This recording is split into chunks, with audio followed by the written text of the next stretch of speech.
A very good afternoon to distinguished guests, HR professionals, partners, and friends from the HR community. Welcome one and all to this afternoon's Ihrp Conferment ceremony. I am Shen, I am Shobana, and we are your MCs for this afternoon. This afternoon, we are pleased to announce that we will be conferring more than 500 Ihrp certified professionals and Ihrp senior professionals. Without further ado, allow me to invite Mr. Mayang Parekh, Chief Executive Officer of Ihrp, to deliver his welcome address. Mayang, please. Good afternoon, everyone. It's my great pleasure to welcome you today to our Ihrp virtual conferment ceremony, where we celebrate the conferment of over 500 Ihrp certified professionals. To the conferees, my heartiest congratulations to all of you for achieving this milestone in your career journey as a HR professional. You have not only met the exacting standards of certification, but also are committed to upholding the Ihrp Code of Conduct in the discharge of your professional duties and obligations. With each conferment, it is heartwarming to see the growth of the Ihrp community. Being the largest and fastest growing HR community in Singapore, we are much closer to achieving our vision to build a world-class HR community effecting purposeful change for people and organizations. I am certain that we can all agree that the pandemic and the evolving shift to the endemic phase has created profound changes to the workforce and the workplace. HR is at the forefront as businesses navigate through the uncertainties and embark on their transformation. As such, HR professionals need to prepare for the long term, where the future of work is going to look very different from the present.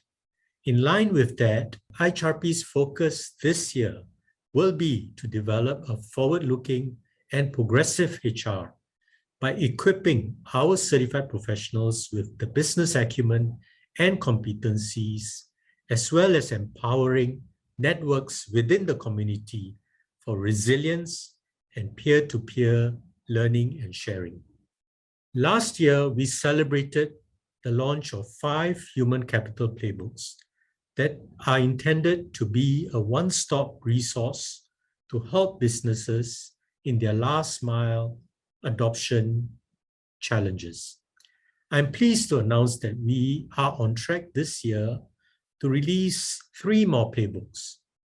So while we continue to add to our playbooks, another priority for us is to support companies in the adoption of these human capital plays.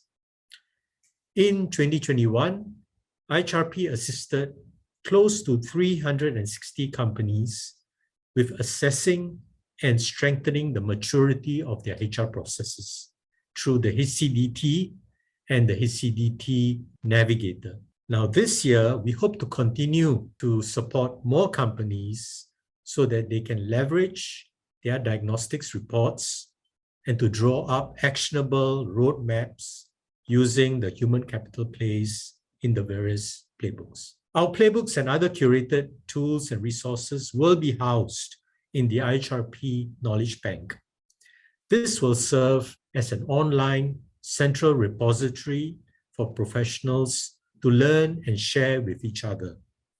So more details of the Ihrp Knowledge Bank will be announced at the coming HR Tech Festival in May. We hope that these exciting initiatives serve to support you in facing not just your day-to-day challenges, but also better prepare your organizations to overcome the many challenges that lie ahead. As part of the Ihrp certified community, you are not alone in this journey. So feel free to reach out to us and we'll be happy to continue to guide and to support you. With that, congratulations once again to all new conferees, and I wish you rich learnings and takeaways from this afternoon's session. Thank you. Thank you, Mayang. We are honored to have two distinguished guests from the IHRP community to share their thoughts and best wishes to our conferees. They are our IHRP Master Professionals, Ms. Eileen Tan and Dr. Fermin Diaz. Without further ado, let us hear from them. Good afternoon to all our newly certified professionals. My heartiest congratulations to all of you. As the chair of the IHRP Professional Practices Committee, it always gives me great pride to welcome a new batch of IHRP certified professionals at each conferment. It's heartening to see all of you take charge of your personal and professional development, investing in the industry-recognized National Professional Certification for HR. The certification marks the beginning of an exciting partnership with IHRP, where you can continue to build your HR knowledge and skills, as well as network with a very vibrant community of like-minded peers. I've always been a big supporter of HR professional certification, and I've strongly encouraged my team members to pursue their HR certification with IHRP. In fact, many of my colleagues have obtained their IHRP certification, and they continue to upskill themselves through the HR content and programs specially curated by IHRP. I'm very pleased to share that some of them even stepped forward to give back to the HR community through volunteering efforts with IHRP. Therefore, I urge you to take advantage of the myriad of continual professional development opportunities offered by IHRP so that you can maintain your relevance in HR, stay knowledgeable, and future-proof yourself in the evolving HR profession. If you are unsure where to start, you can sign on to Ihrp Connect. This is our exclusive web and mobile-enabled learning platform. This is also where you can find learning roadmaps on many more pertinent HR topics. You can also sign up to a series of IHRP webinars and masterclasses on emerging HR topics. And our industry speakers and fellow HR professionals will share practical examples on how they are driving such efforts within their organizations. As the borders reopen and employees start coming back to the office, organizations will look to HR for guidance on reinforcing culture and purpose, as well as rethinking work and workspace to suit the post-pandemic workplace. There's indeed no dull moments for all of us in HR. As many of us in HR continue to innovate, to reimagine and experiment with new ways of shaping the future of work, please also remember to look out for each other and also take care of yourself. As a HR professional myself, I admit it is easy to forget self-care while busy supporting our organizations and looking after our employees, and also to tackle various challenges and also to seize opportunities for growth. However, to fill someone else's cup, you need to replenish your own first. We have arranged for the panel later in the afternoon so that you can be equipped and empowered to implement self-care strategies. To remember to look out for tips during the sharing so that you can effectively support your employees and also manage your own state of well-being. Finally, I do want to emphasize that IHRP exists for and because of you.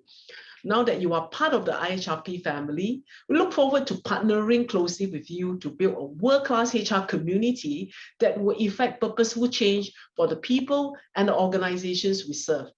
Once again, my heartiest congratulations to all of you. Thank you. Good afternoon, and to the conferees, a warm welcome to the IHRP community. Congratulations on achieving your IHRP certification. It has been a difficult and tumultuous period for all of us these last 2 years, but we are glad that you have successfully completed your certification and have taken your next steps into a future filled with promise as well as challenges. There's a wave of excitement in the air as we explore going back to work physically, renewing bonds with colleagues, and enjoying in-person collaborations. However, we must acknowledge that the isolation of working from home and the stress of working long hours while juggling families have left employees feeling burnt out. As such, it is a pivotal moment for HR as businesses begin to reset for an endemic future. We in HR play a huge role in preparing our workforces for the coming years. Therefore, the human resource function needs to keep evolving, and we need to keep ourselves updated and knowledgeable on how best to maneuver the multitude of changes that we face ahead. The good news is that you don't have to do it alone. Rest assured that IHRP has been working together with the HR ecosystem to uplift the knowledge and capabilities of all HR professionals in Singapore. Last year, I had the pleasure of announcing the setup of the new Committee of HR Studies, or the CHRS for short. As Dean of the Committee, I chair this forum to bring together representatives from IHLs and CET providers to facilitate cross-sector dialogue and collaboration on the state of HR training, as well as to shape the capability development of HR professionals. I am happy to share some updates on the key projects that we have been working on this past year. First, we partnered with renowned global training providers such as World at Work and the ROI Institute to offer best-in-class training courses in emerging HR skills such as compensation management and program evaluation. Second, I'll talk about the IHRP skill badges. Since the launch, we have awarded more than 500 skill badges in emerging and in-demand skills such as strategic workforce, people analytics, digital HR transformation, and many more. As more organizations are recognizing that HR needs to actively challenge the existing workforce structures to meet future needs, we are expecting the number of skill badges awarded to grow significantly this year. Third, we are privileged to partner with the Nanyang Business School in developing an innovative FlexiMasters program in HR thought leadership and strategic HR performance. These programs are designed for HR practitioners who are keen to strengthen their business, digital, and financial acumen to better contribute to the organizational effectiveness of their organizations at the leadership level. We will be looking out for the next intake in November later this year, and I will be happy to welcome you. Lastly, we are continuing our partnership with the IHLs and corporate academies like Korn Ferry Academy to develop comprehensive training pathways integrated with action learning projects to improve candidate job market readiness. As you can see, there is a multitude of opportunities for you to connect, learn, and grow with these partnerships and programs. I encourage you to take advantage of these opportunities to upskill and deepen your HR capabilities. Together, I am confident that we can overcome any challenges that the new reality presents to us. Let's uplift the profession to greater heights. Thank you.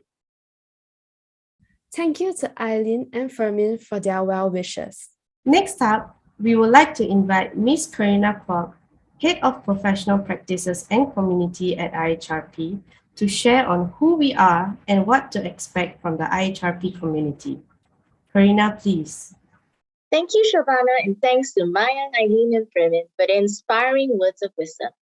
Good afternoon, everyone. My name is Karina Kwok. I'm the Head of Professional Practices and Community at IHRP. Congratulations to all of you on this very special day. I wanted to personally welcome all of you to our IHRP family. Certification is just the start of your growth journey with IHRP. You're now part of the fastest growing HR community in Singapore, where we've been growing at the rate of about 1,000 certified professionals per year.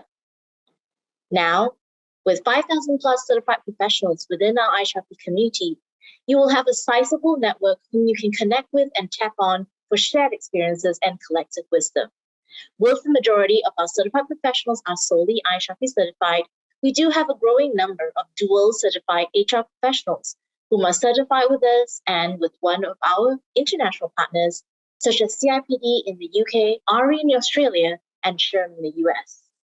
In addition to certification, IHRP is also the appointed program manager for the National Human Capital Diagnostic Tool, HCDT, where we have facilitated the implementation of over 900 companies since 2019. I will share more about HCDT a bit later in my presentation.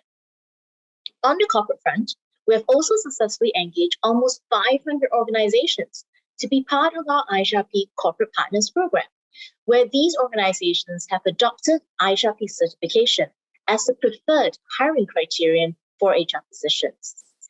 The Ihrp Corporate Partner Program enables the organization's HR team to tap our exclusive learning and peer sharing platform and also enjoy discounts of our certification and skill badges. For those of you hungry to learn and develop yourselves, my team and I have partnered with our community and HR provider ecosystem to curate over 800 plus resources, which we will have uploaded on Ihrp Connect and also Ihrp's newly launched Knowledge Bank. Do sign up to Ihrp Connect to join the conversation buzz and start logging your CPD hours today. A deeper breakdown of our 5,356 certified professionals are as follows. As you can see, we now have 33 Ihrp Master Professionals who are thought leaders and role models of the HR community. We have also now grown our Ihrp Senior Professional pool to 666 and have 3,123 and 1,534 certified professionals at the CP and CA levels. As mentioned, Ihrp is currently the project manager helping MOM and WSG to manage the human capital diagnostic tool assessments, and we now have a growing benchmark database of 1,000 plus companies. HCDT is applicable to both SMEs and MNCs and offers diagnostics on the HR maturity across 11 HR process areas.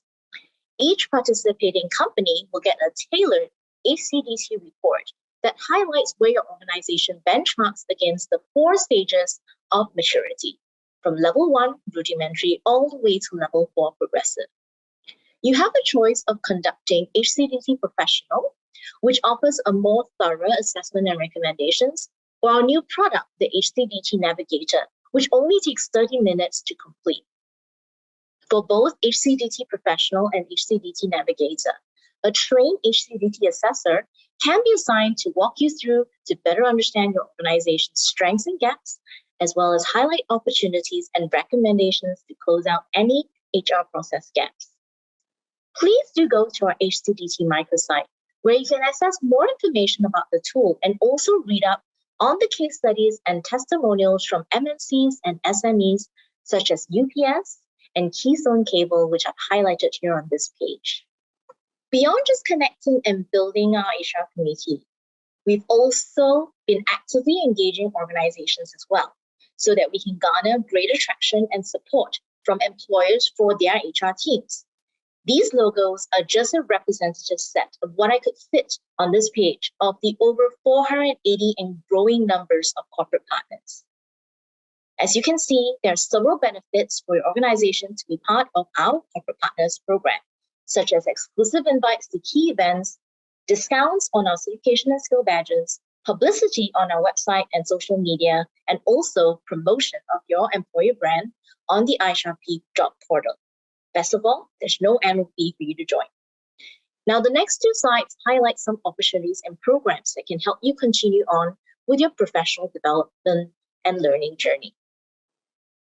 As you heard in Fermin's video, we have established a committee for HR studies back in October 2020, where we actively partner with iShells and CET providers to facilitate cross-sector dialogue and collaboration on the state of HR training, as well as to shape the capability development of HR professionals.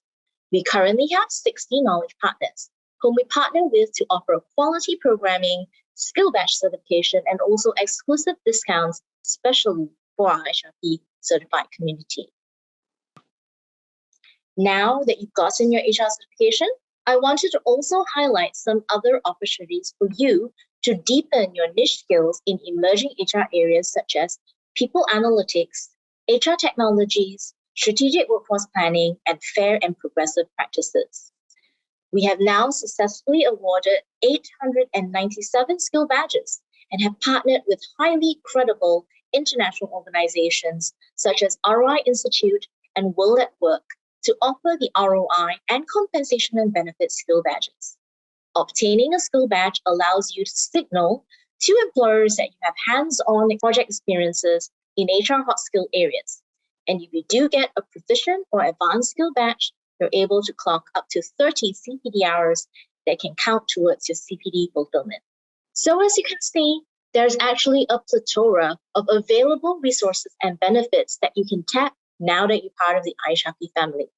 Your Ihrp certification is just the first step, and your learning journey has just begun.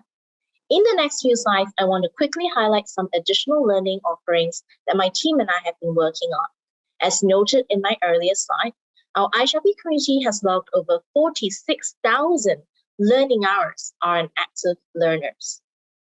We leverage a structured III approach to offer a holistic and multimodal CPD opportunity for our community. We aim to illuminate you through a set of qualified, curated learning content and programming. And then we work on various programs to garner sharing of best practices from our community so that we can inspire each other and contribute to bring out the best of HR. And lastly, for those of you looking to give back and contribute meaningfully to the community, we have developed structured task force and pro bono volunteering projects to expand your exposure and enable you to pay it forward. This slide highlights a snapshot of what our mobile-enabled Ihrp Connect app looks like, which you can download on Android and also Apple iPhones. I hope you received your Ihrp Connect login by now and have already gone in to engage in the conversation buzzers with your peers. A new feature that we've built into Ihrp Connect this year is the launch of knowledge and resource hubs with local and international partners on hot topic areas such as employee experience, health and well-being, and strategic HR. These knowledge and resource hubs house specially curated content and bite-sized learning modules, which allows you to keep up to date on these important HR topics. Best of all, by completing these bite-sized learning modules, you'll be able to clock up to 10 plus CPD hours. Our learning partners have also committed to put in a representative within this forum to help moderate the hub site and also provide you with access to subject matter experts and to engage in more direct and supported learning. The next I in our triple I approach involves all of you. The power of our community is in its networks, collective experiences, and peer sharing. Hence, we hope to get our Ihrp community to share more and inspire each other. We often invite our Ihrp corporate partners, Ihrp master professionals, and even SPs and CPs to share their good practices and even practical tips and lessons learned with the community. Just last year, we had over 38 webinars run, and we've invited more than 50 speakers from MNCs, government sector, and SMEs to share. Lastly, for Ihrp Involved, this is where my team and I have heard that many of you would love to volunteer and give back, either as mentors to the next generation of HR or to contribute to national level initiatives, such as the Alliance for Action for Work-Life Harmony, lending your voice and ideas to help on employment and employability of PMATs and mature workers.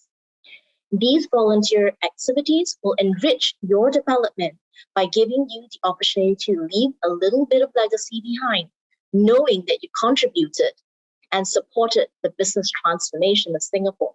So do drop us a message at our community mailbox if you're interested to share your expertise and time, and we'll look out for opportunities to match you with the right give back projects. While we're on this page, I just want to give a shout out to the 11 Ihrp MPs and SPs who've supported us in the development of the Workplace Mental Wellbeing Playbook that Ihrp had developed together with MOM and the Work Health and Safety Council. In fact, 2 of the task force members, Charlton and Christina, will be on hand to share more on the panel later this afternoon. So do stay tuned to hear more. In addition to Workplace Mental Wellbeing Playbook, Ihrp has also been grateful to tap the support of businesses and the HR community to help us develop and validate 4 other human capital playbooks. The set of playbooks developed last year are available for public download are Food Services Playbook, Hybrid Workplaces Playbook, Digital Transformation Playbook, and Work Transformation Playbook. Now, let's sit back and have a listen to the Playbook video, shall we? So that you can have a glimpse of the rich resources and sharing available.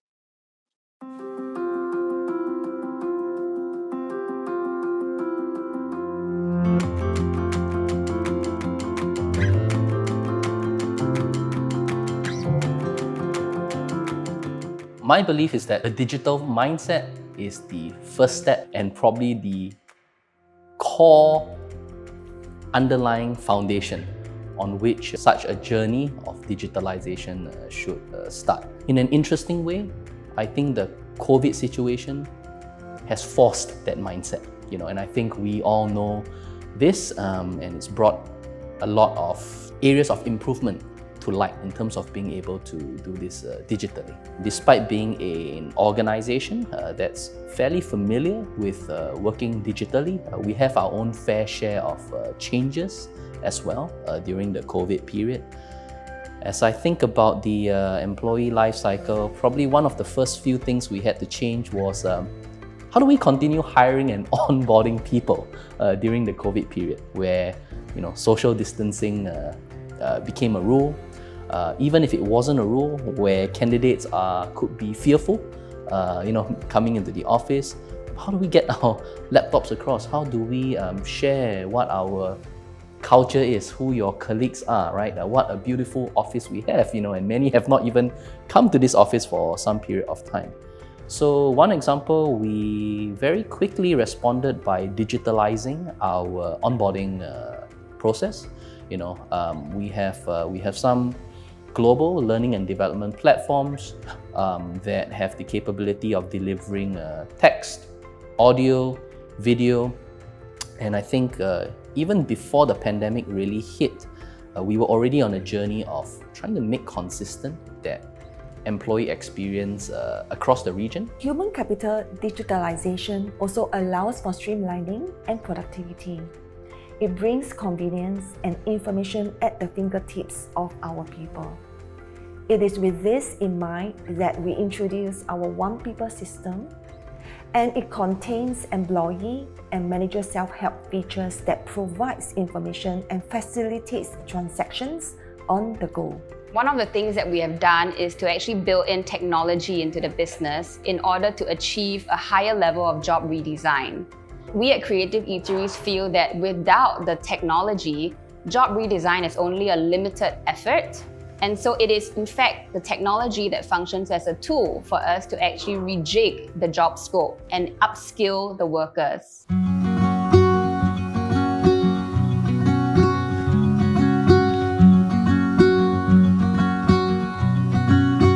Given the tremendous impact of COVID-19 on SATS, it became essential to really evaluate the company's business operations to look for ways to make the company more resilient. As such, it was imperative for SATS to redeploy its people in the aviation services and support the growing parts of the business through workforce transformation. Since the start of the pandemic, SATS undertook the most extensive redeployment and reskilling of people in its history during the pandemic. We accelerated our transformation in the face of challenges. And as a business, we managed to pivot to medical supplies, e-commerce, and food retail. Our people responded and had to be reskilled to better face the challenges of this pandemic. My team has been working closely with the businesses to identify the strategic capabilities we need. And from there, we will deliberate over a set of build, borrow, or buy decisions to decide on the best approach. At times, there may be resistance due to different reasons, but this is quite natural as people tend to be resistant to change. My team manages this by working through different groups, such as our unions, who help to galvanize the ground. Interestingly, I think for the last 2 years, the COVID situation has placed everyone at home from a working standpoint. I think that we have undergone the challenges of finding out how do we work remotely, how do we work digitally, how do we keep ourselves safe, how do we express ourselves virtually and online in a way that keeps us all connected and keeps us all building social tissue. Those, I would say, would be our core challenges. And every one of us as workers will question, what is it that I want to do with my life? What brings me meaning? Is this a company that I am proud working for? We think it's important to have engaged staff because at the end of the day, people are today more than ever before needing work to be something that resonates and is meaningful to them. They're constantly looking for satisfaction, deep satisfaction, purpose, a sense of meaning that comes from work. And to the extent that you can offer, and we can offer that proposition that resonates to them in terms of the purpose, resonates and has congruence to their life, we feel that what ends up being is that you have a team that is engaged, a team that is actually highly motivated, a team that will provide actually exceptional performance versus clients' needs and expectations.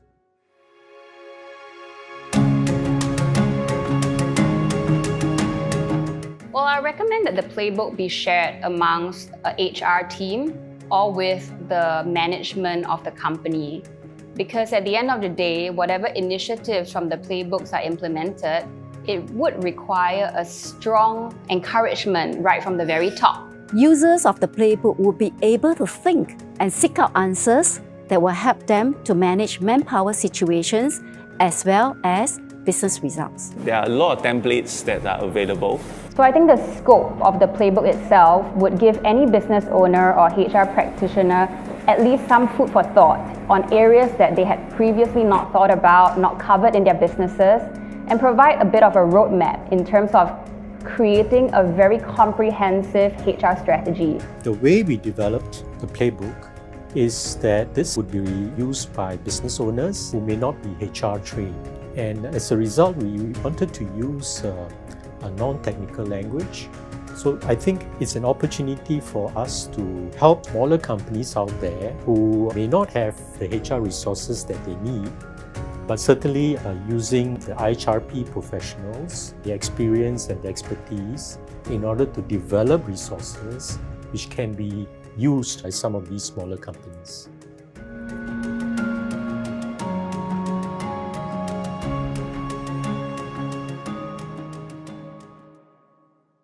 I hope that you're excited about what's coming in store and the myriad of resources that you have available as part of the IHRP community. To make it easier to digest, one of my team members have developed a structured 8-week onboarding learning journey for all of you new conferees. We will be cascading all this information and many more to you in bite-sized modules, which you'll be able to get and access weekly at the designated folder on Ihrp Connect. Each resource that you download and review on Ihrp Connect automatically logs you points so that you're well underway to earning CPD hours. Learners who complete the full 8 modules will be able to kickstart your CPD journey with about 8 hours of CPD. We also introduced some gamification elements where those that complete the modules and activities stand a chance to win CapitaLand vouchers. Now, this is my last slide. I want to leave all of you with a slide with some call to action next steps. Don't forget to proudly display your IHRP credentials on LinkedIn and on your business card. Spread the word as we continue to grow our IHRP family, and I look forward to your active participation on Ihrp Connect. Congrats again, and thank you very much. Thank you, Karina. And now, ladies and gentlemen, the moment you have all been waiting for. Today, we are proud to confer a total of 421 IHRP certified professionals and 87 IHRP senior professionals. I'm also proud to announce that we have new corporate partners under the IHRP Corporate Partner Program. With 98 new corporate partners coming on board, there is now a total of 484 corporate partners with a total of 1,570 HR professionals certified across all the corporate partners.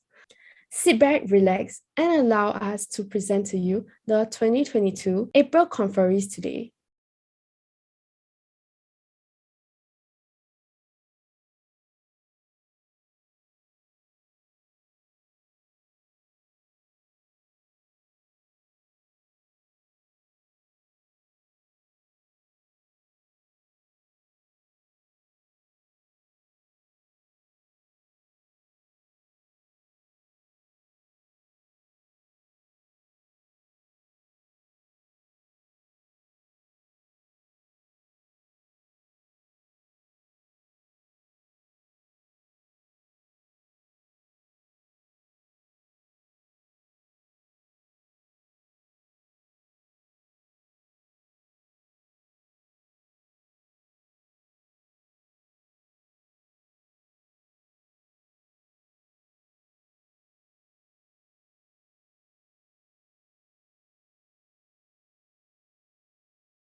Once again, our heartiest congratulations to all conferees.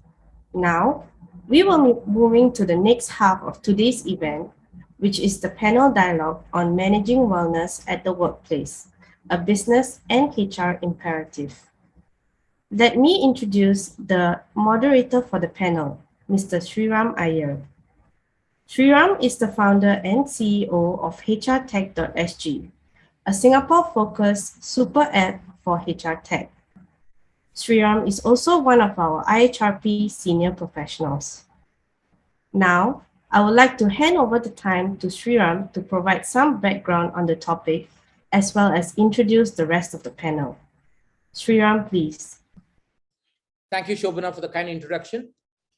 If there has been one positive outcome from the pandemic, I would personally attribute it to the awareness around mental wellness. Good afternoon, everybody. Welcome to this panel discussion on managing wellness at the workplace. Earlier, mental health was categorized as an individual or an employee's prerogative. Post-pandemic, there is finally a realization that mental wellness is indeed a business and HR imperative. NTUC Learning Hub's recent special report on mental wellness had some interesting information on the Singapore workplace, as you can see on the slide. A whopping 44% of employees said that they experience stress at their workplace frequently or all the time. And interestingly, amongst the top reasons for declining mental wellness, the reasons cited were heavier workload, lack of interaction with colleagues, and blurred lines between work and personal life. And that's why experts have started rephrasing work-life balance to work-life integration. And we need to start providing a lot more support to our employees. As more of our organizations adopt hybrid work, flexi work arrangements, we need to reassess whether current well-being initiatives are actually proving to be of help. So when we talk to HR teams, they understand the need for mental wellness support, but often they ask questions on how to embark on the employee mental wellness journey. And that's precisely why we have a panel discussion today comprising HR thought leaders, practitioners, and mental wellness experts, including government representatives. And this panel discussion will actually help you on the following aspects. We understand the positive impacts of well-being on business, tips and advice for creating a culture of wellness, the challenges and lessons these HR practitioners face while implementing new wellness initiatives, and finally, advice on self-care strategies for the HR teams.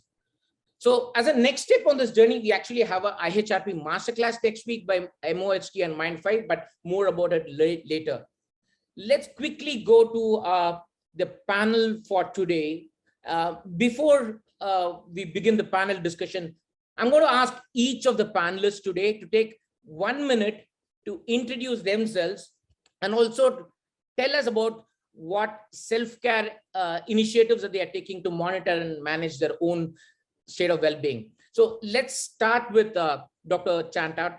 Yeah, hi. I'm Dr. Chan. I am a member of National Healthcare Group's Wellness Care team that has been put together to focus on developing strategies and tools to support organizations to deliver upstream preventive and wellness interventions in the workplace. For those of you who may not be familiar with National Healthcare Group, or NHG in short, we are one of Singapore's 3 public healthcare clusters. We look after approximately 1/3 of Singapore's population. So some of the healthcare institutions in the NHG family that you might be more familiar with include Tan Tock Seng Hospital, Khoo Teck Puat Hospital, Institute of Mental Health, and the upcoming Woodlands Health Campus, amongst others. Well, as for self-care, my go-to self-care activity is to cook up a storm in the kitchen. This is probably a legacy of a time when I was crazy enough and had a 5-year stint working full-time as a self-trained chef in a restaurant that I used to operate previously. So that I have always used cooking, regularly as my self-care activity.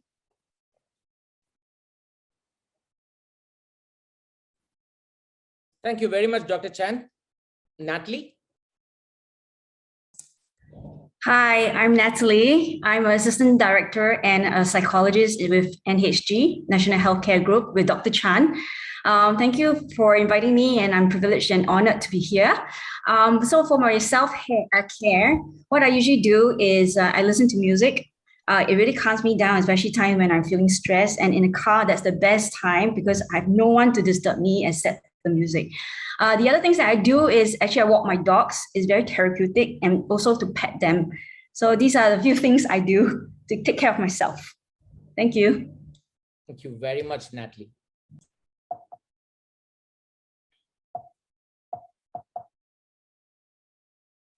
Charlton?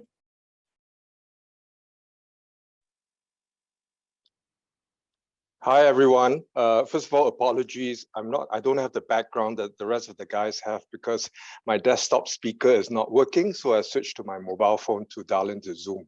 Well, first of all, my heartiest congratulations to everyone, all the HR professionals who were certified or conferred earlier.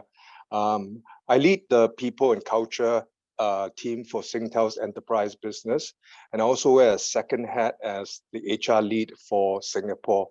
On self-care, well, I do have quite a few ways actually, but most importantly to me, I always say I love to live and I live to love.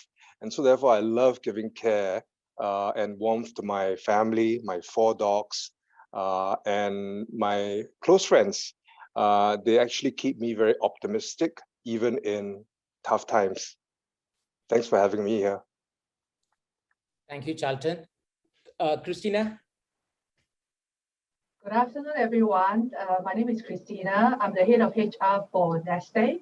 Neste is a renewable company which is Finnish-based. Today, I'm actually very excited because I've got 3 of my HR team members have been conferred actually right now, a few hours ago. So very proud of them. When you talk about self-care, for me, there are a few things. First of all, physically, I actually keep myself really healthy by running every day 2.5 km every morning without fail. Then, of course, it's also about social well-being, where I have good friends, family around me. We enjoy, wine and dine. And last but not least, I think there's a common thread here. I also have dogs. I've got 2 dogs at home. And in my own me time, I should spend time with my 2 lovely dogs. Thank you very much. Thank you, Christina. And finally, Christopher. Sorry, Christopher, you're on mute. Thanks very much, Sriram. Yeah, afternoon, ladies and gentlemen. I'm Christopher. I'm the General Manager at the Workplace Safety and Health Council. The council is a statutory body set up under MOM, and our role is to provide public education, to build capability, and to set standards on workplace safety and health. And that includes, of course, safety issues like preventing accidents, but also workplace health issues, including mental well-being. So it's part of our advocacy work to educate and sort of engage companies and workers on ways they can improve employee mental well-being. In terms of self-care tips, one of the workshops, mental well-being workshops that we attended, taught us that actually what is good for self-care is whatever gives us joy. Right. So for some people, I don't know whether that includes cleaning up their house, but for me, sources of joy include actually cycling with my family and friends. Park Connectors, the Park Connector network is a great development. So that's one source of joy and self-care, and another is also I enjoy board gaming with my family and friends. But sometimes, when I check the my Garmin, the stress indicator for my Garmin, actually that gives me high stress, but it's also a form of self-care. Fantastic. Thank you very much, Christopher. As you can see, we have an elite panel here with varied interests and varied specializations. I really want each one of you to maximum leverage this panel. Shoot out your questions using the Q&A box, and let's take maximum benefit from this panel discussion. And before we start the panel discussion, right, may I request all the panel members to turn on their cameras. Let me start with Dr. Chan. This is the standard question that comes up in the minds of every HR person, right? How do you define workplace wellness, and what actually constitutes total wellness? Thanks, Sriram. Firstly, let me congratulate all of you who had your conferment today. Talking about workplace wellness, what is workplace wellness? Perhaps instead of offering you a textbook definition of workplace wellness, allow me to suggest and offer you a simple and I hope useful way to define workplace wellness. And that is to simply focus on seeing workplace wellness as two things. One, as a critical need of, and two, as a powerful opportunity to optimize the well-being of and performance of employees individually, as well as collectively as a team in the workplace. And it is also very important, and we ought to look at workplace wellness holistically from all the different dimensions of wellness, including but not limited to physical, mental, emotional, and social wellness. This total wellness perspective is paramount for any workplace wellness strategies and initiatives to be truly successful and impactful, simply because of the reality that not only are there different dimensions of wellness, but that these different dimensions of wellness interact with and impact one another. For example, physical wellness is a key hygiene factor in mental wellness. We cannot say to have fully optimized mental wellness if we have not also addressed physical wellness. Likewise, physical wellness needs more than just eating right, moving more, and sleeping better. Mental, emotional, social wellness all impact physical wellness in significant ways, both directly and indirectly. Let me give you a simple example: diabetes. If we are to endeavor to support and build up individuals and organizations to be truly resilient to the potential devastating impact of diabetes in the workplace, we need to have more than just physical wellness programs and strategies in place. We need to also support and optimize mental, emotional, and social wellness in the workplace as well. It is because of this recognition that the total wellness approach is critical in workplace wellness promotion that we at NHG has put together a small, multidisciplinary, full-time team to work with and support organizations and companies in workplace wellness. And because of the very broad scope of expertise needed to holistically tackle as well as to create tools for total wellness in the workplace, our small full-time workplace health strategy team actively leverages on the wide-ranging expertise of the entire extended NHG family of healthcare institutions, so that we are able to tap on the expertise of healthcare professionals in many different specialties and disciplines, including public health professionals, occupational health professionals, psychologists, educators, intervention programs, strategies and designers, change management professionals, and many others with the necessary and relevant expertise. Our aim is to develop and then provide a full suite of evidence-based tools, frameworks, and solutions to support business owners and HR professionals in the key building blocks necessary for promoting and nurturing total wellness in the workplace. Tools to help them identify the gaps, needs, and opportunities for total wellness promotion in their organizations, then help them match them with impactful targeted interventions. And through this, we hope that we can help business owners to take the guesswork out of their workplace wellness strategies and programs by providing them with tools to help them develop and implement data-driven integrated workplace total wellness initiative. But having taken this very high helicopter view of workplace wellness, of total wellness, perhaps I should hand you back to Sriram for us now to zoom back on the focus of this panel, the mental health dimension of workplace wellness.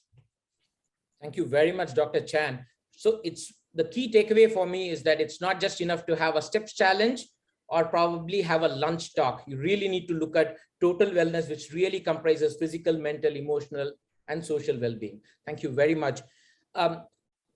Being on the same topic, right? Can I request Natalie to talk us through the various stages in mental health, right? Because that's where, again, HR teams always struggle. How do you categorize? Are there various categories? Can you please talk us through that?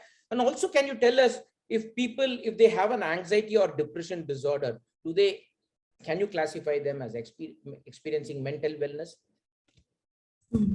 Thank you, Siriam. Thank you. So I think I have a visual model. So perhaps you can bring this out so that it's easier for me to explain what I'll be talking about. Yeah, thank you. So wherever we think about mental health, right? I mean, the first thing that comes in mind is about our wellness, the person that we are, the way we think, the way we feel, and the way we behave at the situation of the point of time. But if you can see this model, this is taken actually from the Keys model of, they call it the dual continuum model of mental health. So if you can see this x-axis, the horizontal, you see serious mental illness. And at the end of the spectrum, you see a no mental illness symptoms. So one could be, for example, in the 4 quadrants, right? 1, 2, 3, 4 is numbered. You could have a diagnosable mental illness, but you could also have a poor mental health, which is in the y-axis. So you on the quadrant 2, as you can see, is someone who has no diagnosable mental illness but have poor mental health. What does that mean, right? So for this individual of both 1 and 2 in the quadrant, one is without the diagnosable mental illness, the other one is with, okay? So what is happening right now to them is that they are not, they're actually struggling. They're actually having difficulties in engaging activities that can help them promote mental wellness. What does mental wellness or mental well-being all about? It's about able to connect with people. You're able to cope with stresses in life. You can work productively. You can contribute to your community. So that's very important in the sense of mental health. Okay, on the other extreme, I mean, quadrant 4, if you can see, I mean, that's the ideal state that we all want to be. Okay, we are no mental illness symptoms, but we are actually flourishing, as you can see in this part of it. So optimal mental health, meaning that you're able to engage with meaningful relationships, you're functioning really good outside and workplaces and stuff like that, and engage in healthy activities that can promote your healthy lifestyle, for example. So this is what we hope to attain. But someone with mental illness at quadrant 3 can also have optimal mental health. And I think this is a very important point I need to draw, because in the workplace, you will have people who have been diagnosed with maybe anxiety or even depression. Okay, but that doesn't mean that they cannot have optimal mental health. Okay, they are possibly to be able to do so as long they continue with the activities. So that is one of my main points. The other main point I want to come across is that you are not stuck in one position. As this model actually tells you, you can be moving or shift, okay, in the mental states itself, depending on the situation and circumstances that you're encountering at the point of time. Okay, thank you, Siriam. Thank you very much, Natalie. That really explains it, right? So all of us actually keep oscillating between some of these scenarios and need not be just static in one aspect. So I hope all of you are now clear about the various stages of mental wellness. And if you have any questions, like Cecilia, thanks for your question. We're going to address that. And I think Natalie had addressed this partly, but we're going to look at it in detail more. Thank you very much, Natalie, again for that explanation. Right, I move over to Christopher. Right, we really want to know how does the Workplace Safety and Health Council, right, support organizations and individuals, especially during this tough times, right? And we also want to understand, with work-life boundaries blurring, as we saw in the NTUC Learning Hub report, can you tell us what are the efforts, what are the resources that all the HR teams on the call right now can leverage including free resources, because a lot of the SMEs, small and medium enterprises, always have this concern. I don't have enough money to spend. So can you talk to us about some of the free resources? So would you be able to elaborate on the resources and the efforts by WSHC? Over to you, Christopher. Okay, thanks, Shriram. Yeah, so for WSHC, one of our sort of core value add would be in educating companies on sort of best practices. We've been doing this for years in the realm of workplace safety. So how do you go about doing accident prevention? How do you manage your risk at the workplace and so on, preventing injuries and all that. And that body of knowledge is quite established out in among various companies. But what is emerging in recent years is this issue of mental well-being. All right, it's not just even before the pandemic. I'm sure many of us have heard of either friends or families, people we know. When they think about work, then they have difficulty sleeping, feel tightness in their chest and so on. So it's quite pervasive. So this desire by companies, and we heard, to gain better knowledge about how to support the mental well-being of their employees has come up front. And what we understand is that companies they want to do something, but they just don't know what to do. And that's where the council comes in. So we have, through consultation with professionals, through consultation with bodies like IHRP, we've come up with a series of resources and guides to actually help HR professionals and company management give an idea and give examples of what they can do to support their employees' mental well-being. And the key message is that it doesn't have to be very complicated. There can be simple steps that can be done. And as Sriram said, it need not be expensive, right? So in the past 1 or 2 years, we've come up with a number of guides and resources, among which is a very good collaboration with IHRP, I must say. Charlton and Christina, who are other members of the panel, they were part of a group of IHRP senior and master professionals, which helped us craft what we call this playbook for mental well-being. It's actually meant for HR professionals like yourselves, and it gives step-by-step guidance on what can be done to support your colleagues' mental well-being. We try to break it down into simple steps.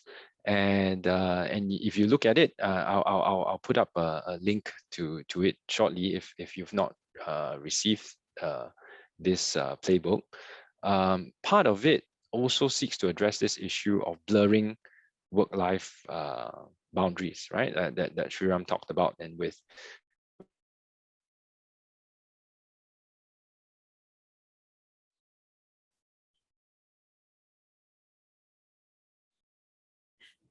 Christopher, are you there? We seem to have lost you. So there was and one of the tips in the playbook of how to address this is implement at least clear expectations on what is your company's after office hours communications policy. Under what circumstances would staff expect to be contacted by either by WhatsApp, by email, etc. on work matters, right? And one suggestion as a progressive measure that it puts out is that at least set the expectation that if there is any after office hours work communication sent, that there is no expectation for reply until the next working day, unless the boss says, no, this is urgent, sorry, can you please reply now? So that's one example of a tip or good practice that's contained within the playbook. There are others there. So yeah, for the members of the audience who are curious, yeah, please look at it. We have other resources available. Maybe if I can ask Shobha to put up the sort of this summary slide.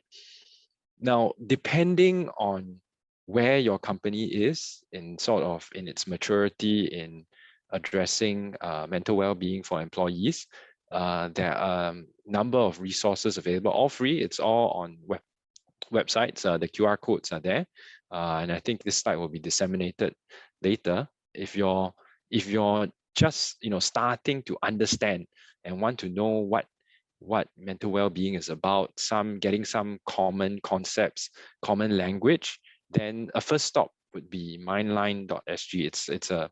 It's a government interagency website which consolidates sort of resources and info on mental well-being.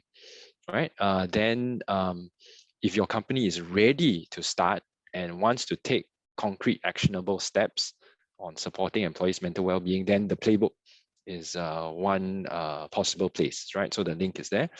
And then if you want to go a step further, ready to implement specific initiatives, Ihrp Health and the Total WSH program are specific initiatives, largely free programs that are available from the WSH Council that will support a company's mental well-being journey. Ihrp Health, what it is actually an online measurement tool. It's basically, at its core, it's a survey which tries to quantify the state of mental well-being within the organization. So this is quite a because mental well-being is unlike like safety risks in the workplace. You can't see it, and this at least through a survey gives you some indication of what is the level of mental well-being, what's the level of burnout, are there, and what are issues that are stressors towards the staff mental well-being. And once you start at least tracking, then at least sets a baseline for how improvements can be made. And it diagnoses what are the key problems, whether it is work-life balance, whether it is not enough support, whether it is workload that's too heavy, right? And then the Total WSH program, it's a capability building program. It offers free workshops on a variety of topics. Mental well-being is one of them. It looks at other physical health and also safety topics as well. So that's free for first-time participants. So take a look at it if you're keen. Okay, that's it for me. Yeah. Thank you, Christopher. That was quite comprehensive. So for all those who really want to download these resources, you can use the QR code that you see on the screen, or you can check the chat box. Shobana has put out the links to all of these resources. In fact, in late 2020, the Tripartite Advisory on Mental Well-being at Workplaces actually came up with a detailed report and findings, right? So the Singapore government really has been at the forefront, and if you look at the peers, has been well ahead in coming up with free tools and resources to support enterprises of all sizes in their employee mental wellness journey. So I don't think we should be complaining that we don't have resources. Starting from the mental wellness playbook, we have all other resources available that you can see on the screen. Thank you once again, Christopher, for sharing the same. Now that we have heard the mental wellness experts, let's move on to the HR practitioners and thought leaders, right? First, let me go to Christina. Christina, during the pandemic, right, were the traditional channels such as your employee assistance program, were they still relevant? Were your employees leveraging it? Or did you had to innovate and come up with new mental wellness programs and overall total wellness programs? Yeah, Sarah, you are absolutely right. The traditional means is no longer working because the whole workplace is also transformed quite a lot. So we have got different segments of employees these days. So what Nestle have done is that we have actually partnered with one of the leading providers and provide our employees a portal, a virtual portal where we promote a lot about self-care, self-education, and self-learning. So this portal has lots of bite-sized information, videos, experts talking about what is mental well-being and so on. So it's 24/7, anyone can just go in. On top of that, we also provide 2 free therapy sessions where we sign up with this organization. They have reached out to more than 50 professionals who are on the line, either meeting virtually or even face-to-face.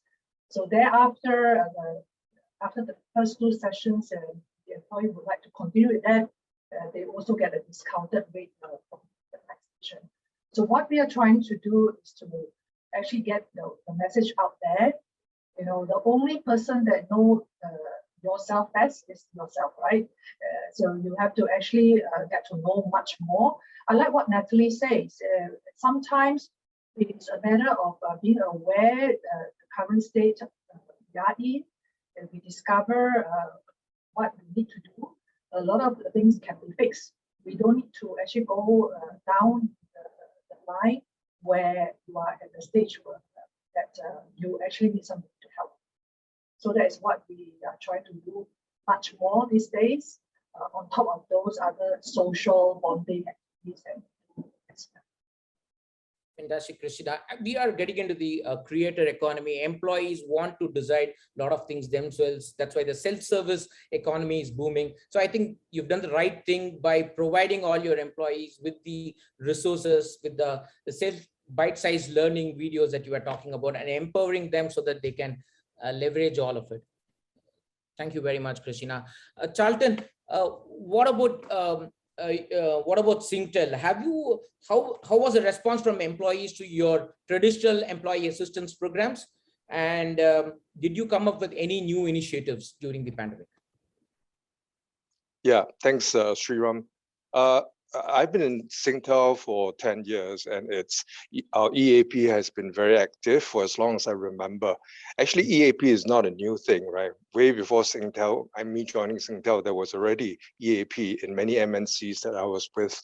Over the years, we've been enhancing the program, adding more options to employees. In the last 2 years, I'll say that we saw a spike in the utilization to about 6% of our workforce. Whilst it's a single-digit increase, it's a good 700 people there. And more people are using, various modules like clinical counseling, work-life support, and web resources. They're also returning users, and as well as those who are recommended by others who benefited from this EAP. And that's good, I think, because it's a reflection of greater awareness of mental well-being, and also an increase in comfort in people wanting to talk about it with somebody else. As for new initiatives, EAP is just only one platform, right? Last year, we rolled out iCare, small I, capital C-A-R-E, iCare. Essentially, it's a movement and a suite of initiatives to promote holistic well-being. Primarily, it sets out to achieve 3 objectives. 1, raise awareness, not just of employees, but also of leaders and people managers. 2, put into action good health practices. And 3, encourage social connectedness, to support an inclusive workplace. And by that, I mean recognizing that well-being is not just about self-care, it's as much about psychological health that is grounded in attachment and acceptance by others. And I believe I have a slide that summarizes iCare, if you can show that. Yeah, thank you. You can see a comprehensive list of initiatives that were curated from the team, or by the team, HR team, together with our partners as appropriate. You can see from mental health, programs, to physical, to even sleep rituals, financial well-being, and so on. And on the top right, you see a Be Wild, blended ways of working, it stands for.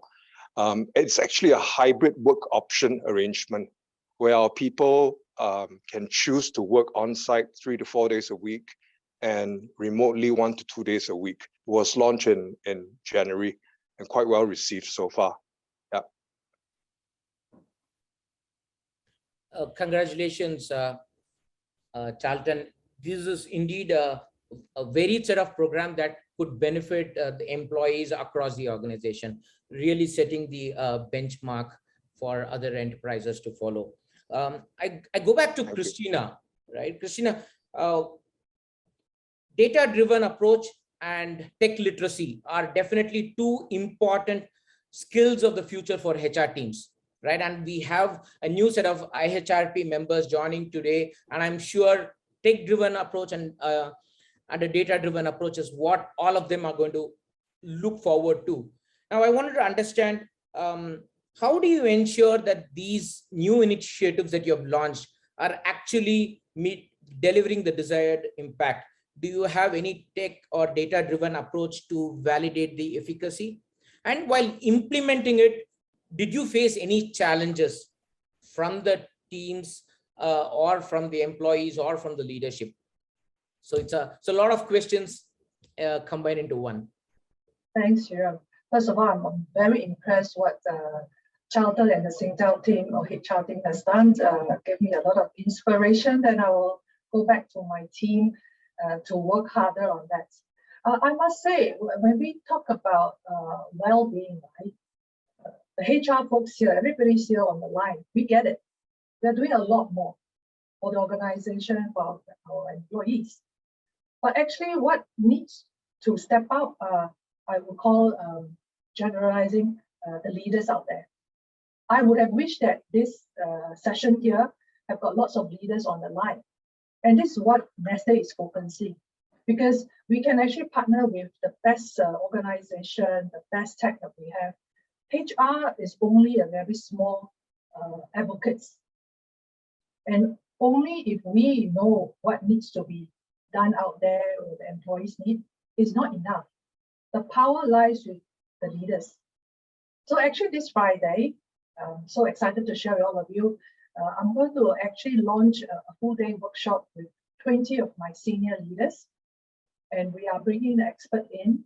In fact, the conversation starts already now. I asked the leaders, think about why will you be joining the workshop on Friday? Reflect about your responsibility, your role when it comes to psychological first aid.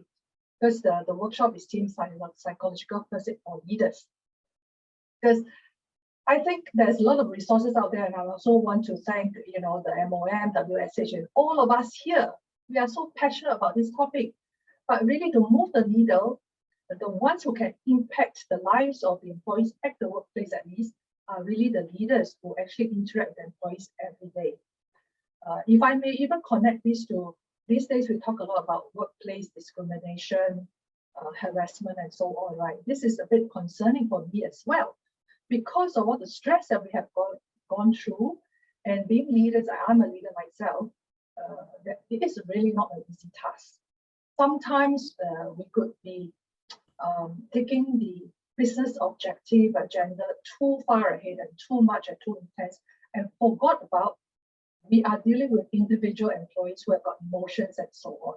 So this Friday is more like a retreat out, and we're going to talk a lot more with the leaders, and I would like the leaders to actually think about essentially what is your role. And this is very much a very strong business case. If they can understand, if they can actually create a psychological safety environment for the employees and start really talking to them as human and create that moment that matters, and also spot people who are distressed, and then lead them to the support mechanism that we have, either in-house or the playbook that I'm really a fan of, then things will happen, there'll be transformation.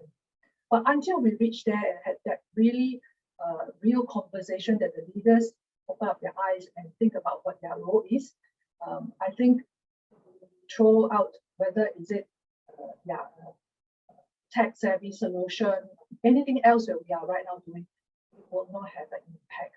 Because my business case to the leaders this Friday would be, if you can actually crack that puzzle, about employee engagement and retention through the workplace safe zone and so on together, it is really not rocket science. It's about one individual versus the other, having a conversation and creating that safe and support to move things along. Because like it or not, the workplace, like I said earlier on, it is no longer a 9 to 5. Sometimes it's many hours and we have lots of things to deliver. So let's go back to basics and create that safe environment. My focus, again, is really the leaders that will make things happen. Fantastic, Christina. In fact, my OB professor always used to say that leaders have to show their vulnerability. So, and that will give confidence to the employees, right? And I think you are taking the right step in doing this psychological safety leaders workshop, which I think sends across an important message to all the HR teams on the call, right? A lot of times we think HR teams own up the mental wellness issues and aspects, right? It is both a business plus HR imperative. So we need to go back to the leaders to ensure that they are involved right from the beginning in all of these initiatives. So congratulations again to you, Christina, on that initiative. So Charlton, on the iCare initiatives, right? Do you have a data and tech-driven approach to measure the efficacy of some of these programs? And what were the challenges that you faced while implementing some of these? Yeah, definitely. iCare is actually a movement, so if it's an umbrella, right, of initiatives, if you will. So for each initiative under that, we would have to, seek separate approval depending on how big the amount is to be invested and so on. But in general, and this is not calling out the obvious, but when you work with business leaders, right, data in investment dollar and ROI will always be important, whether you work for a small, medium enterprise or a big company or government institution, right? And therefore it pays to be prepared. And that can include, crowdsourcing for ideas internally, doing market benchmarking, being knowledgeable, know what the stuff you're talking about, so that people won't think that you're trying to pull a fast one. But always be honest as well on what can work, what cannot work. And so that you're ready to respond to the leaders' questions. But remember that ROI also can be intangible and achieved over a longer term, right? Such as, for example, instilling a culture of care and belonging to attract and retain talents in the longer term, mid to longer term, right? That wouldn't happen overnight. And again, I've prepared a slide for this. And if you go to the next slide, to show you that, that we use a lot, we rely a lot on data. The one on the left column is more before anything is done, any programs are rolled out. The one on the right, it's more, measuring the after effects of, programs being rolled out. The one on the left, that's basically an example of a pulse survey that we use regularly and, and ask various our people on various topics to understand their thoughts, their interests, and maybe even wishes, so that we can curate, programs that are more targeted. And at the end of the day, improve people's experience, as well as, being able to set KPIs for ourselves that are reasonable. And on the right, I said that's after, right?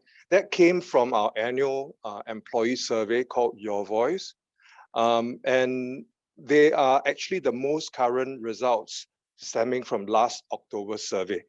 We'll do another survey this year because it's in October, because it's annual. If you look at the results, it's both reassuring and exciting for me, that the majority of people think that their managers actually can support their well-being. And that in itself is a good ROI for our people, leaders, and HR team. Everyone, I think, in Singtel Group HR team has contributed to this in one way or another. And I think we should keep it up. As for, I think your other question was on challenges, right? That's right. Yeah. I think for us, as compared to other companies, the challenges where management is concerned, well, yes, we have to be prepared and so on, be knowledgeable, as I said, right? But I don't think that's a big hurdle compared to, say, trying to get our people to use the tools and resources that we have implemented or rolled out. For example, under iCare, last year we introduced a digital mental health app and use it as a virtual buddy for our employees. Our employees can access digital programs to gain a better understanding of themselves and work on their thoughts, habits, and behaviors in a non-intrusive way and at their own time. There is also access to a personalized one-to-one confidential support from a dedicated behavioral health coach if they need. And it's free for the first session and $20 co-pay for subsequent sessions. What's troubling is that the utilization rate, it's growing, albeit gradually. And of course, we want to see it increase for the investment that we made, right? Also, I mean, the outcome, which is, better mental well-being for our people. So what we're going to do is to overcome that is we're going to bring back the Great Singapore Sale after 2 years, of its absence, and offer free coaching sessions, 4 free coaching sessions instead of just 1. If the first session is commenced from this Friday to the end of May, and then we'll see the result and take it from there. So innovative ways of, trying to overcome your challenges. It's not end of the road. Yeah, Srirang. Thank you, Charlton. The key aspect that I take away from that is the HR teams, when they always present the ROI to the leadership, it is usually gut-based and it is not data-driven. But what clearly you have highlighted is that by adopting a data-driven approach and then ensuring a data-driven decision-making gives a lot of confidence to the leadership that the HR teams are doing the right thing. Thank you once again, Charlton, for highlighting this. Right. I would like to ask Dr. Chan, in your experience, you've been working with a lot of organizations who come to you for help. What are the typical challenges that they cite while implementing total wellness at the workplace? And how do you think they can solve some of these issues? I think I'll refer back to what Christina said and shared just now. And I think that's the most important takeaway, I hope.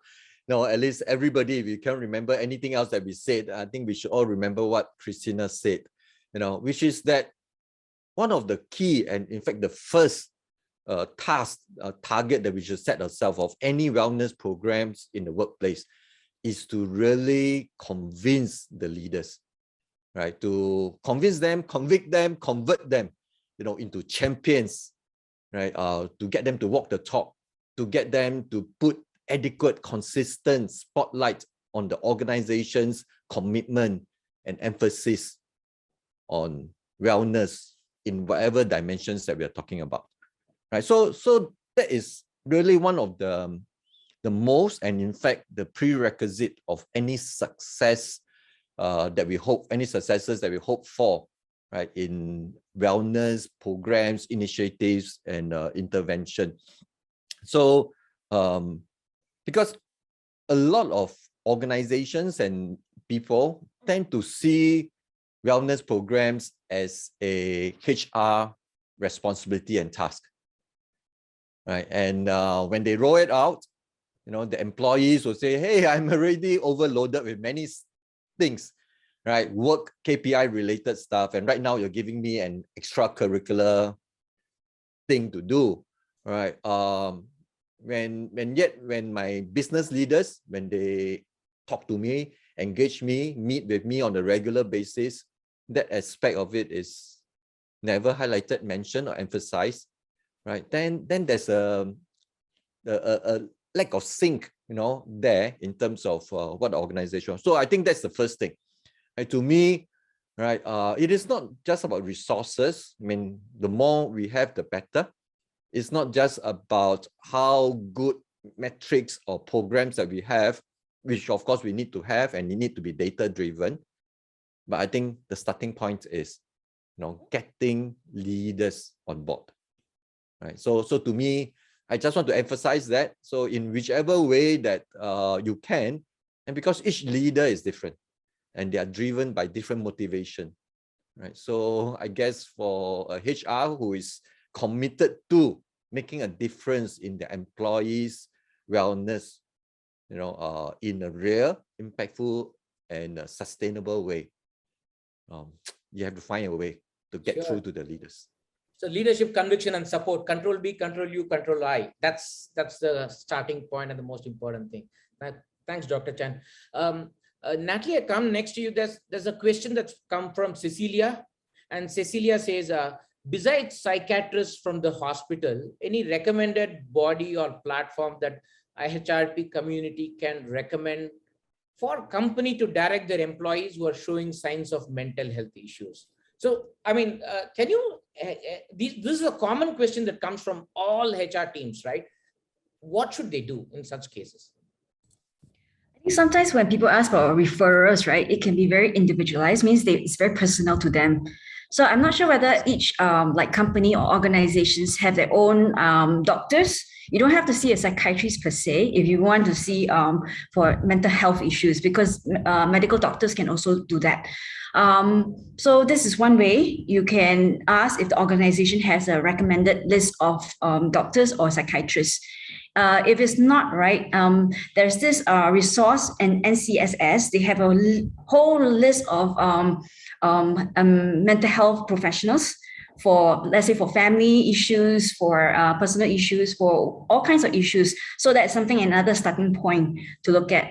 But the other question about whether it is correct or wrong to seek professional help, sometimes it's hard to say, because I think it's also individual how they feel the distress. Is it something that is bothering them for a long time? And sometimes they don't tell the employees, or employees would not even know that that is happening to their own employees.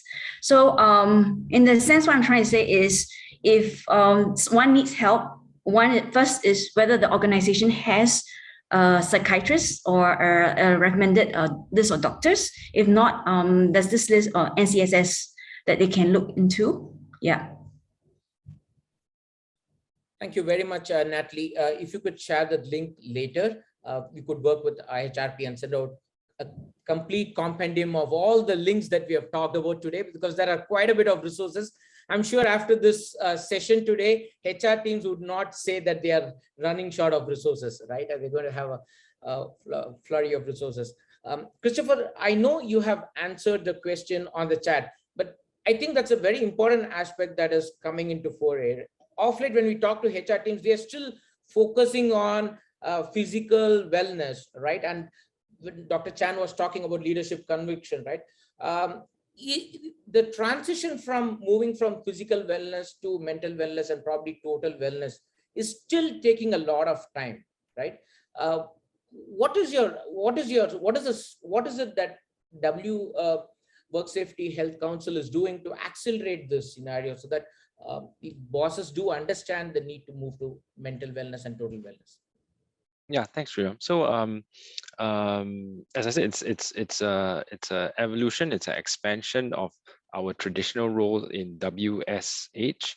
The H in WSH encompasses not just sort of physical occupational health concerns, but also mental health as well. So I said that one recent step to try to sort of mainstream mental well-being in the health part of WSH is that we have recently updated the code of practice for risk management, and this is sort of the code that guides companies on what to do in risk management processes, and it uncovers. And previously, it focused on sort of physical accident risk and physical occupational health risk, but since last November, we've added on mental well-being risks as well to that that guide. Includes other things like preparing for infectious disease risk as well. So something very topical as a result of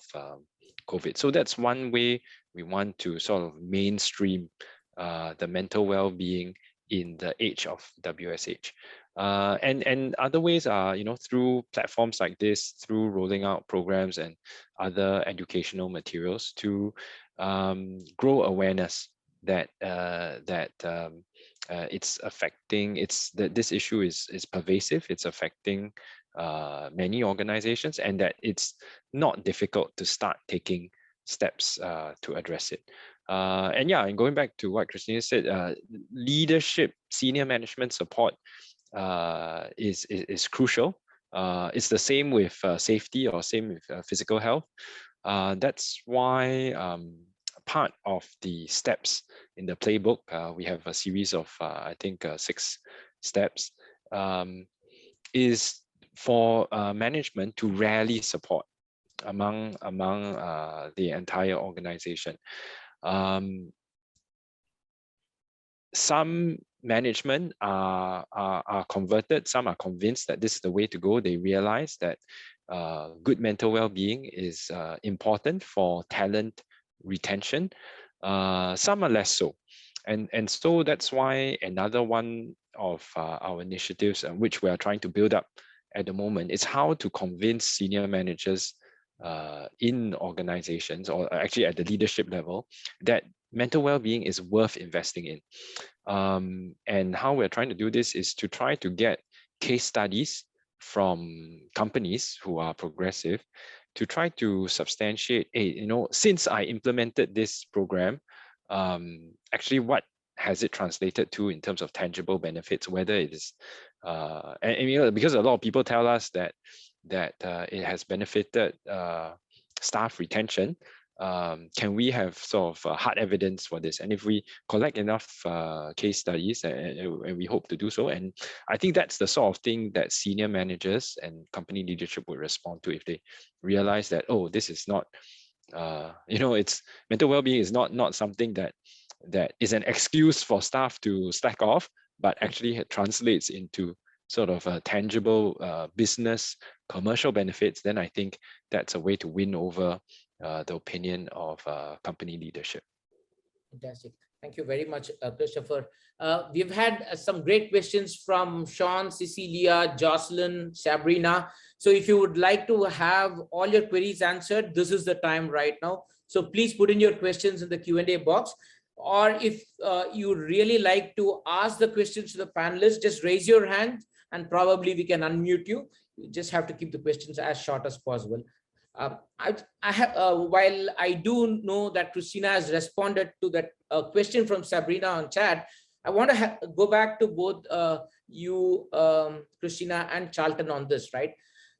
Repeatedly, this seems to be coming as a point, right? We need to engage our business leaders very clearly, right? So Sabrina's question is, how do we engage leaders across all levels to practice making space and emphasize wellness amongst the team members? So Christopher did share his insights. We really want to listen from you and Christina and Charlton on this.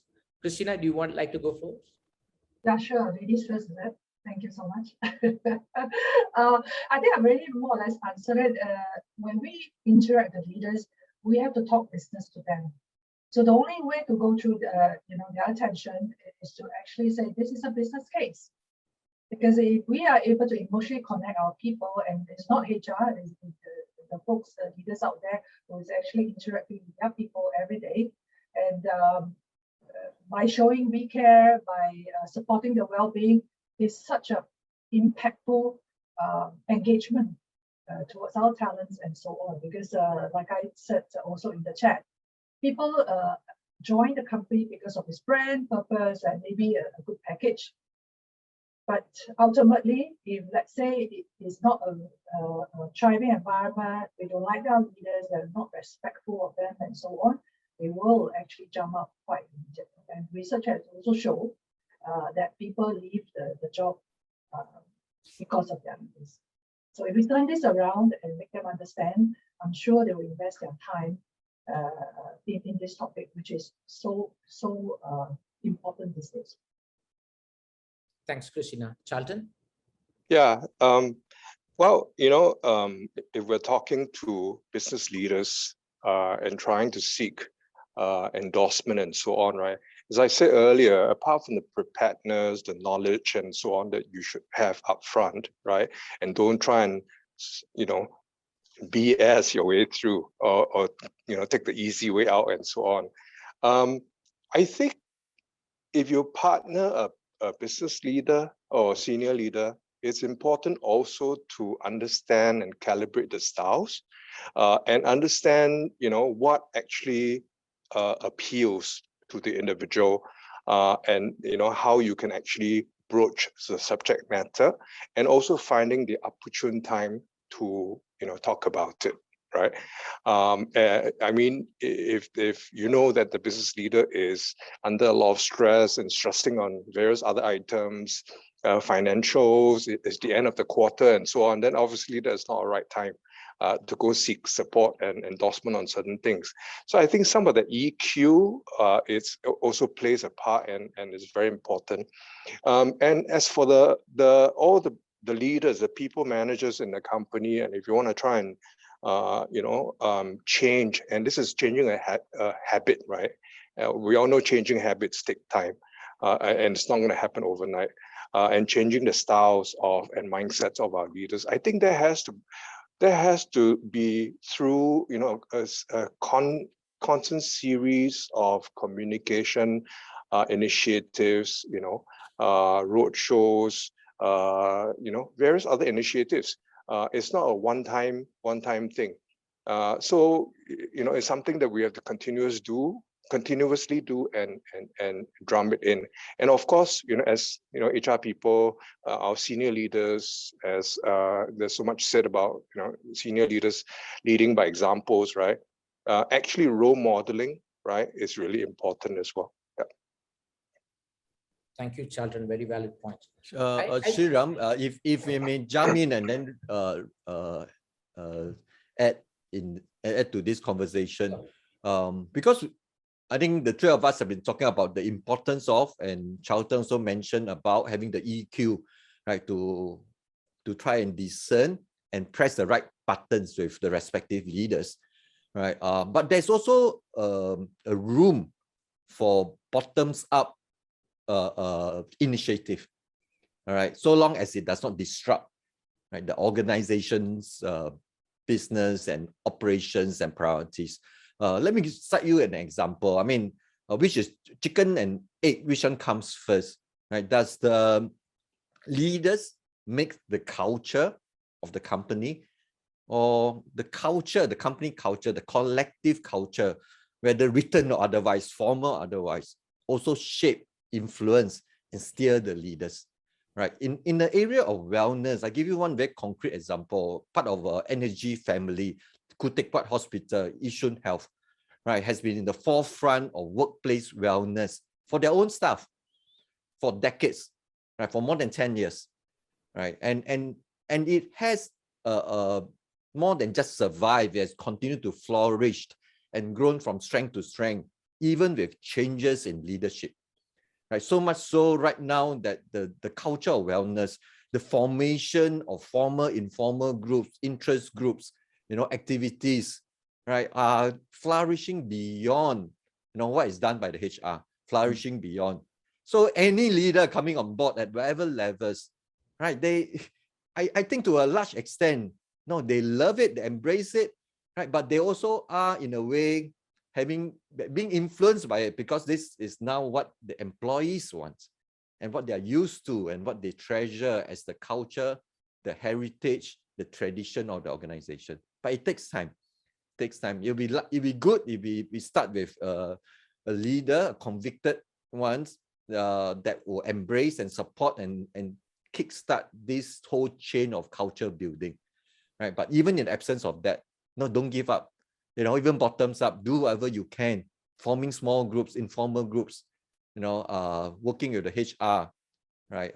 Because wellness is so important, right? If it's not ideal or completely, adequately, perfectly done by the HR or the organization, it's not good enough for us to blame that, oh, my dwell time in the workplace is so long and my wellness is affected by it, and I blame the HR and I'm having such a passive role, right? So certainly on our own as employees at whatever levels, right, we have the means, we have the responsibility to ourselves and the colleagues as well, right, to do whatever we can for wellness, contribute to the culture, right, even when leaders are slow to take that up.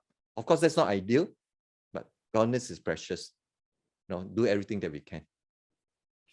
True that, Dr. Chan. Culture eats strategy for breakfast. Any successful HR initiative has been possible only due to the culture prevailing in the organization. I think you hit the nail straight on its head. So we move to the last question that I'm going to put to all the panelists today, right? One of the key learning outcomes from this panel discussion was advice on self-care strategies for HR. Earlier during the conferment ceremony, we had Eileen from Singtel also talking about the importance for HR teams while taking care of the employees' wellness. They need to focus on their own wellness. So I'm going to start with Natalie to find out, do you have any specific tips or techniques or that you would like to advise the HR professionals here on their own well-being while supporting others too? Okay, you know what Christina and Carlton actually put up, right?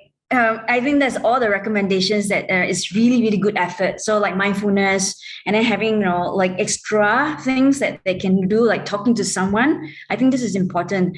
I think the other thing that is also quite important for a lot of like the ground, right? As I hear when I look at more of the clinical cases at a time. So when I hear from employees telling me about the challenges that they face, the thing that they really miss out, it's the psychological safety, that they cannot talk to anyone there because of stigmatization. So I mean, we can have a lot of initiatives and activities there for them, but the only thing that is missing out is I need to be safe. I need to be able to tell someone about the problem that I have. I'm not sure how this can be done, but if we can make that possible in the workplace, then the peer support is another aspect that I would highly recommend, because it's also part of the research base, that someone can look after one another. And you have heard of this 3 L's, right? You look, that means you identify as early as you can if there's someone who's in distress. You listen to this person, and then you link. There's 3 things that you can do, which is called like psychological first aid, right? I think a lot of times when I show you the spectrum, right, they don't fall into that space on the mental illness. We're trying to prevent that from happening. Yeah, so that's what I would recommend. Thank you, Natalie. Dr. Chan?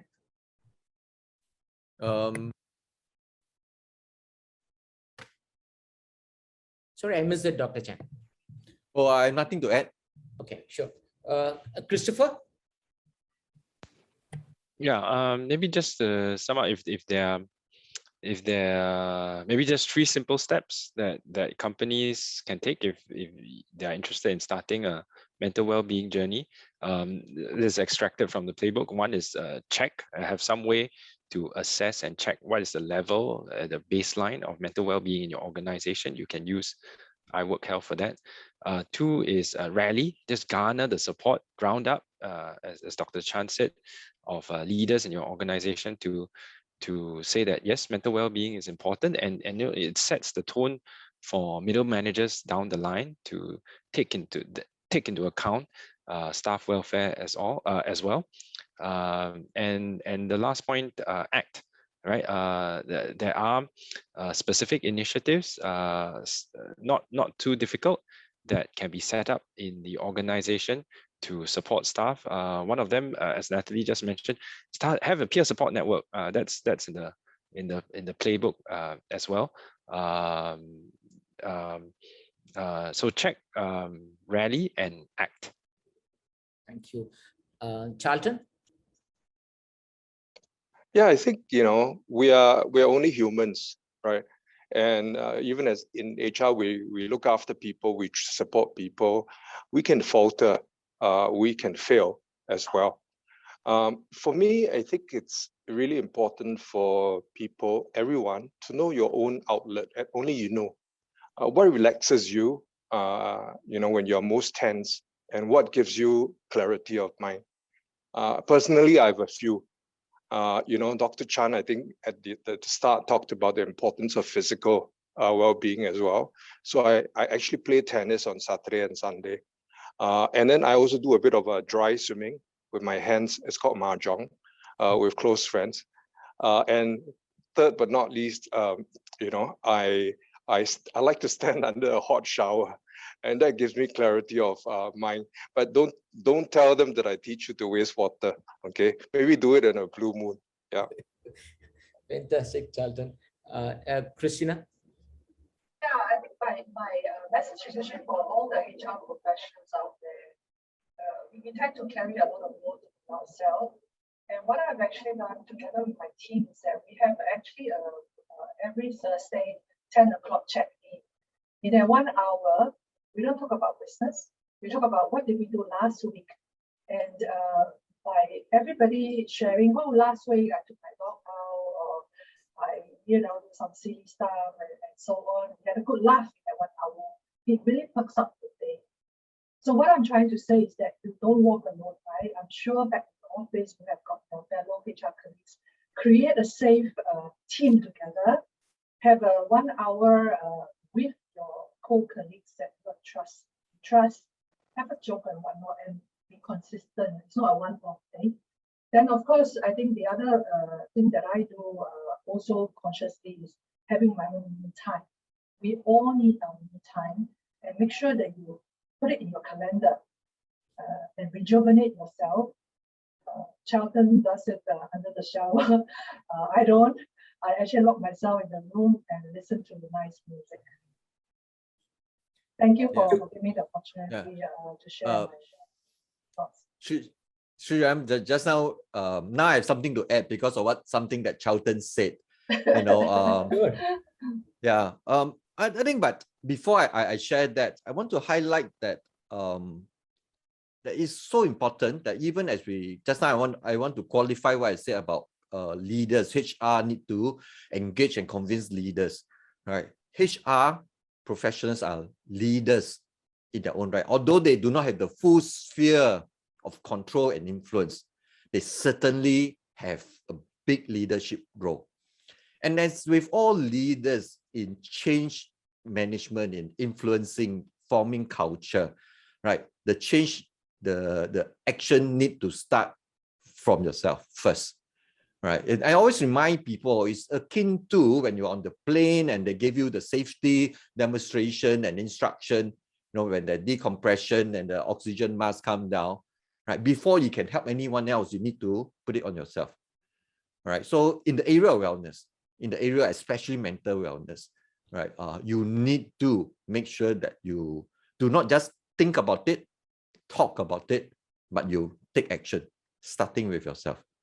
Right. So what Charlton highlighted just now reminded me, of something that I've always been doing, whether consciously or not, and for whatever purpose, it's just become a habit, become my lifestyle, right? Which is a 2-in-1, and not about mahjong, right? But I go for at least 30 minutes of walk every single day, and I try to combine mindfulness with walking, right? That means when I walk, I incorporate various mindfulness techniques to my walk, right? Being very focused, being able to, being in the present, right? And various things that you're comfortable with, right? And I found that, hey, it is really a big, maintenance action and habit that I have for not just my physical, but also my mental wellness.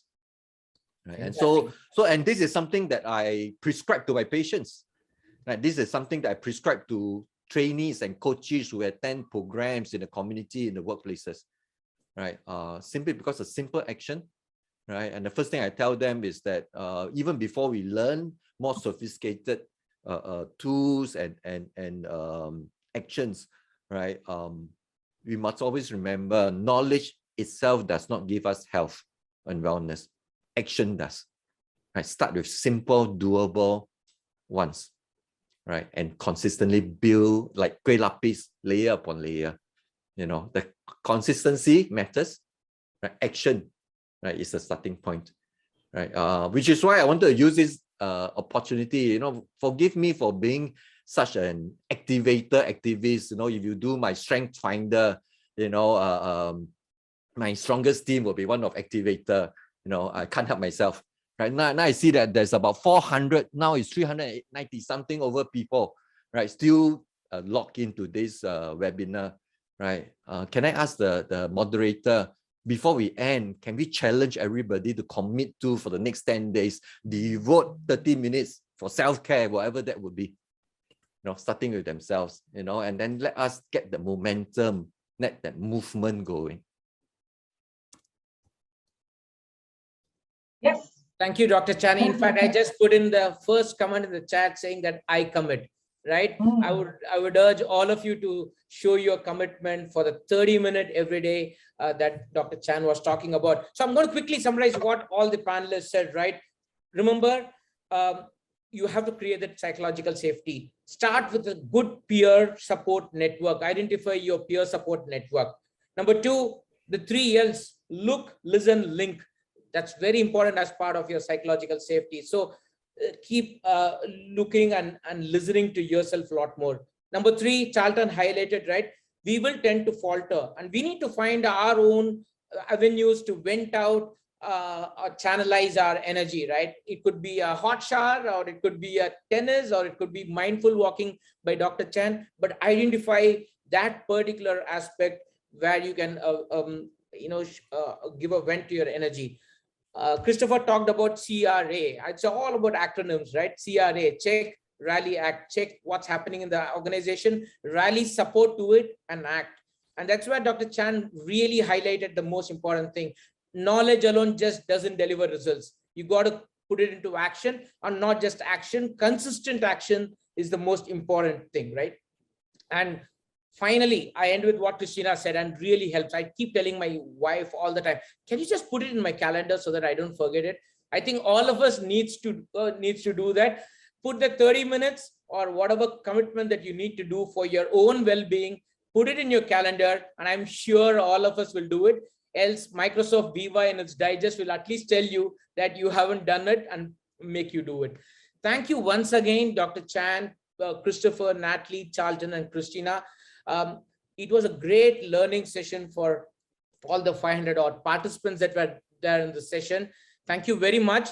And for the benefit of all, Sriram, before you end, I will invite everybody to go to the chat, you know, and see the number of hands that's being raised and committing to self-care, 30 minutes or whatever amount of time they can afford. Right. For those of you who have yet to commit on the chat, I encourage you, before we end this webinar, you know, commit it there.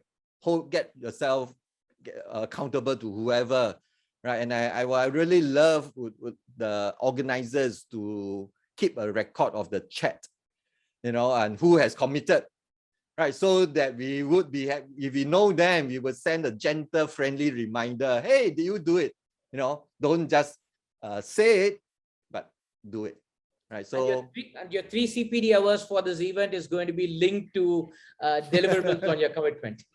Ihrp, can I just add something that thought, right? I mean, we always think about what's wrong of our day, right? We always try and reflect what happened on the day. I think we have to look another side of what's right with the day that we have.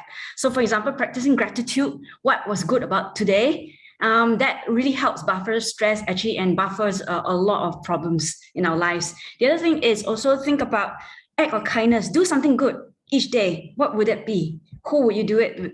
Try it every day and see what happens. Your emotions, your stress level actually goes down. Then just, I mean, it's nice to take a hot shower. I do that too. So you're not the big one. Yeah. But there are so many types of self-care. Find out what works for you. But I think what I'm trying to drive is not about looking at what's not right, but what's also can be good for us. Yeah. Thank you. Thank you, Natalie. Gratitude journal personally has had a great impact for me. And thanks for highlighting that.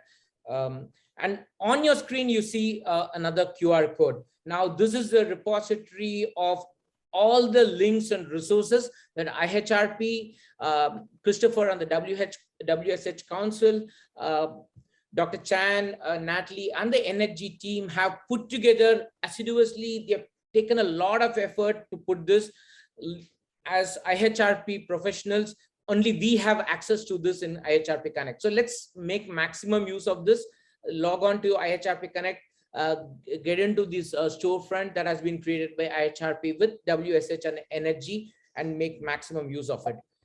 In fact, what I did talk about it right up front. Next week, we also have a hands-on masterclass session that's going to be open to about just 50 odd folks, because this is a masterclass, so we cannot have a lot. We cannot have the 500 people that we had today. So if you are interested in embarking and moving ahead in your employee mental wellness journey, you could do that.